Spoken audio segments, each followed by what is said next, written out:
news, it's now time to take a look at news stories making headlines around the globe. Nigeria's Minister of Power, Chief Adelabu, yesterday said that over 350 billion naira in electricity subsidy debts were carried over from 2023 into 2024 by the federal government, thereby overburdening its finances. The minister noted that government was mindful of the hardship Nigerians are currently facing, stressing that it was the reason the government ensured that only 15% of power consumers in Nigeria were affected by the latest tariff hike. However, he stated that despite that, the federal government was still paying subsidy on electricity for persons outside Band A supply level, which would gulp about 1.8 trillion naira this year.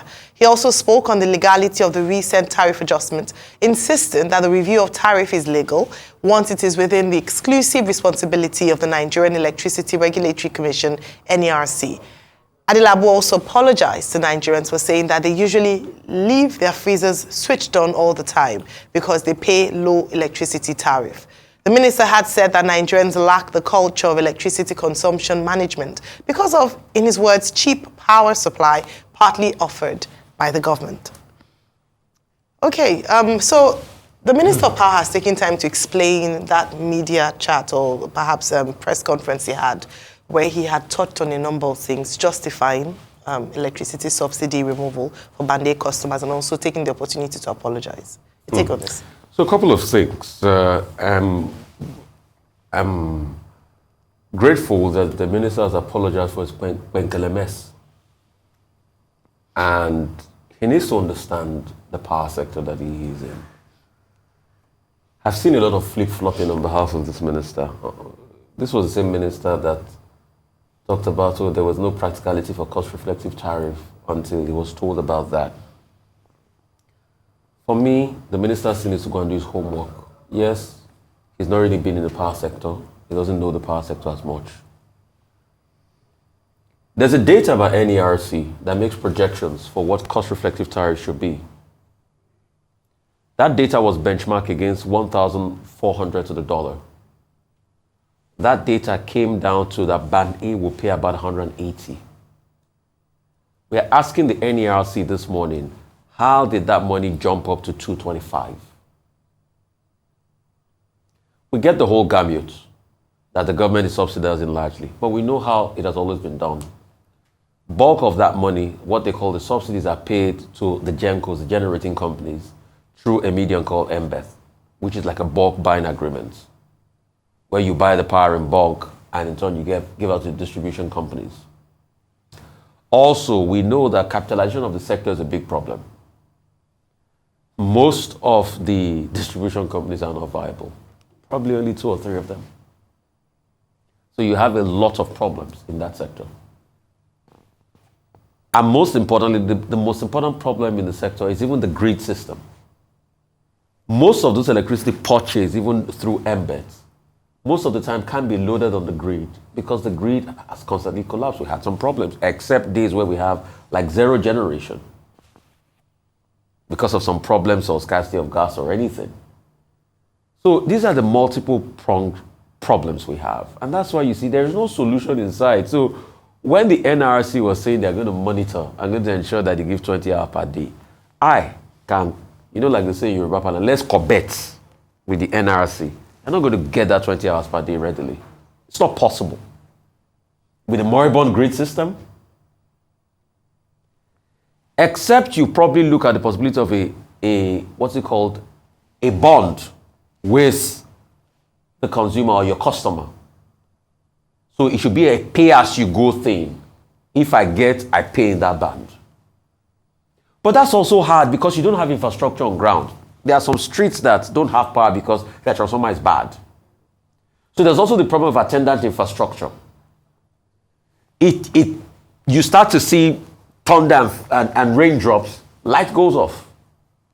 That's also part of my 20 hours because of the infrastructure system. So it's a whole gamut they need to fix. But I think it's that area I still want clarity by the NERC on. The hitherto projection you did on cost-reflective tariffs, that the number came to about 180 for Band A. How come we are now at this regime of 225?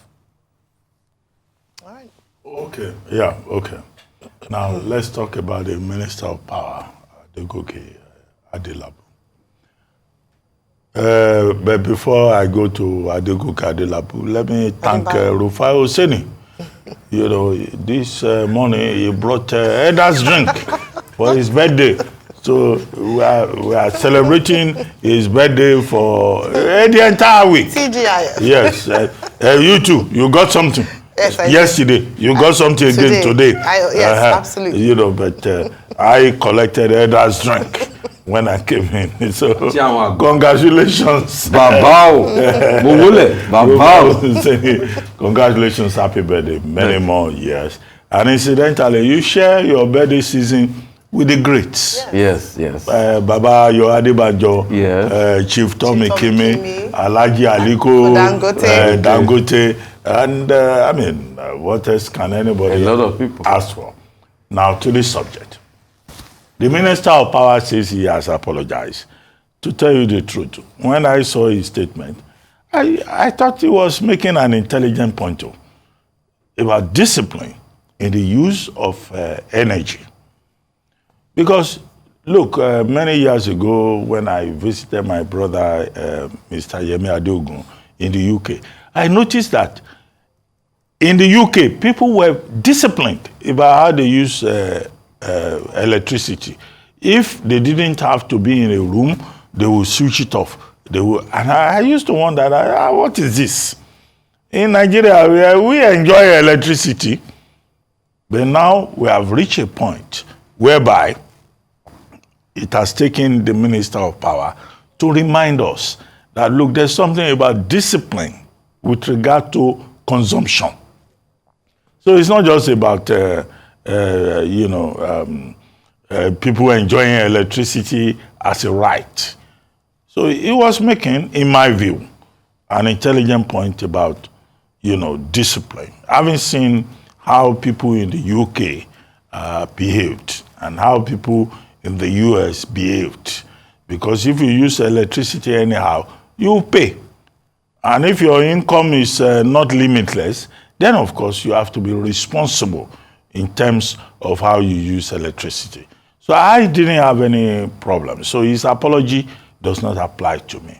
But we live in a very sentimental community whereby people take every little thing to mean, oh, this minister, who does he think he is? He wants to tell us how to use our freezer.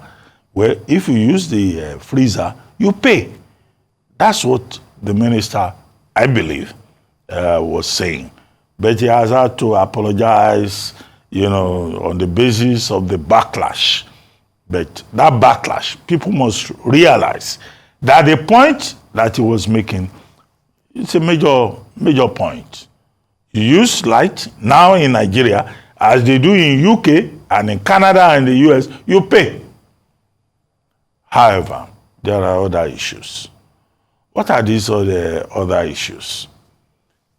The minister will have to help us address fundamental issues in the electricity sector, beginning with the fact that even his own ministry doesn't pay electricity bills. And they are telling us we, the people, must pay electricity bills. Can Ministry of Power show good example by paying the debt that they are owing Abuja Disco? That's number one. Number two, it has to deal with other issues, like, for example, the fact that the grid, the national grid, is forever collapsing because it's a centralized grid. Number two, the fact that the discos, 11 discos, right? Only 2 out of those 11 discos are functioning. They are, we are told, technically insolvent. The only 2 that are working, Ikeja, maybe also Abuja Disco. So what is the problem with that technical insolvency?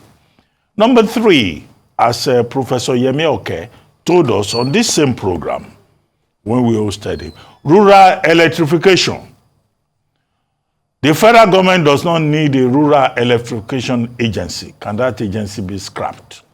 And rural electrification remain within the federal system, within the purview of states and local governments. There are other issues that were also raised. Metering is a problem. Only about 75% persons are metered within the range. Okay, so what happens to those people who are suffering from estimated billing? These are big issues that the minister has to deal with, and we would like him to come on this program. You know, now that he wants to talk to the public, because Nigerian ministers, they run away from the media.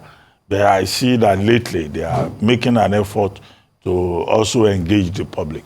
That's imperative. Let him come here and tell us what they are doing about metering.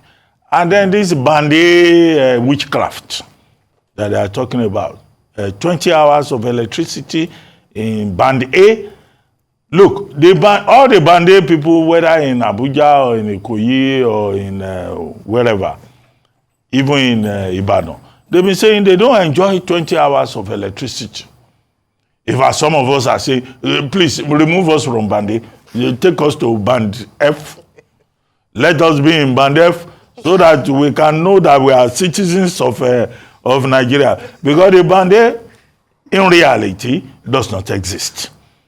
These are issues that the Minister of Power should deal with. I like the fact that Rufai Hussaini talked about peculiar mess. It was his grandfather, Adekoke Adelabu, author of Africa in Evolution, one of the most intelligent men that ever showed up in Western Nigeria, who used the phrase peculiar mess. But the Yoruba ignorant audience turned it into pankalements because they didn't know what peculiar mess is all about. But Africa in Evolution remains, for me, one of the best books that I have had to review in the course of my career in this space since 1985.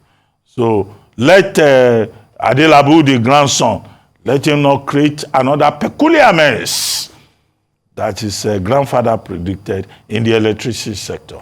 The only way he will avoid that peculiar mess is by dealing with the fundamental issues. This is my view.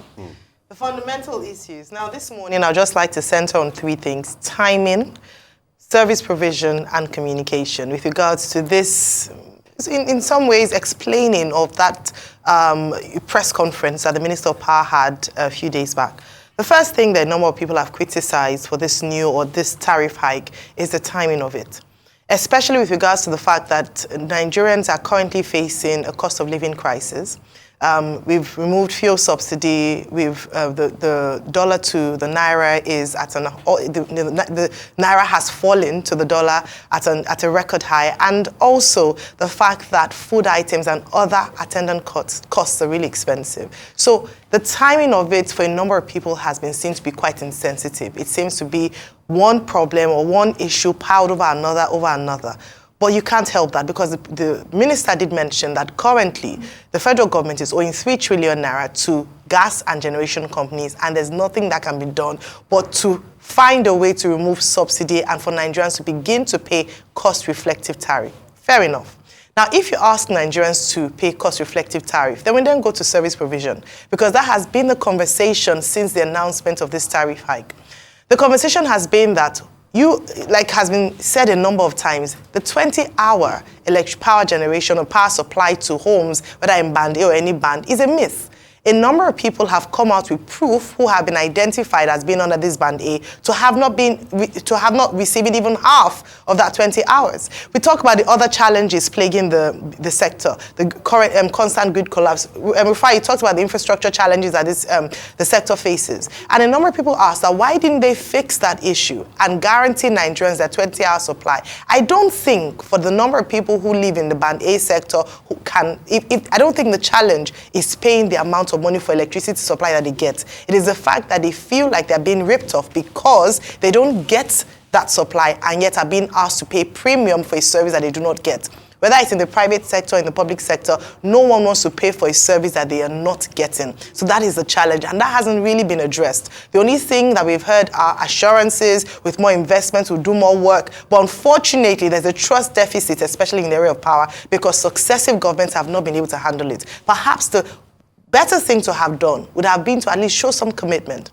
In fact, a quick win would have been the metering system, to close the metering gap, just to demonstrate to people that they're serious about transforming that sector, and then people would be more willing to pay the amount of money that is being asked for.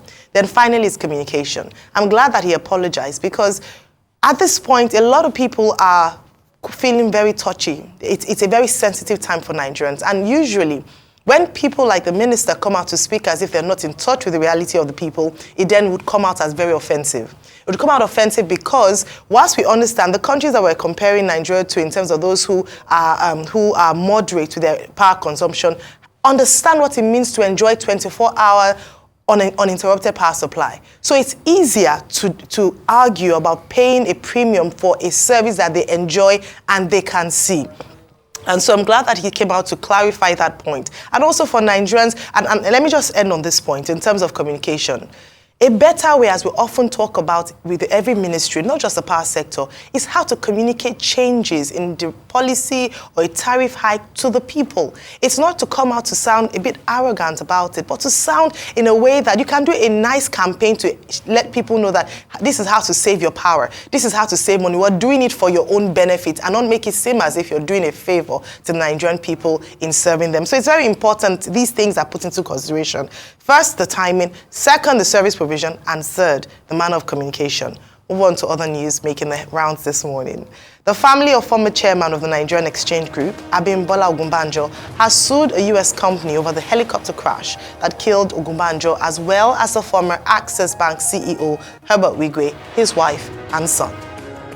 Former Governor of Rivers State, Peter Odili, has declared Governor Siminalayi Fubara as the political leader of the state, praising him for defending the interests of the people. On the foreign scene, President Joe Biden has been urged to permanently ban imports of Chinese-made cars to the U.S. The chair of the Senate Banking Committee, Senator Sherrod Brown, wrote, and I quote, "Chinese electric vehicles are an existential threat to the American auto industry," end quote. Also, O.J. Simpson, the former NFL star and broadcaster whose athletic achievements and fame were eclipsed by his 1995 trial in the brutal killings of his ex-wife Nicole Brown Simpson and her friend Ron Goldman, has died of cancer at the age of 76. That's the news making headlines at this time.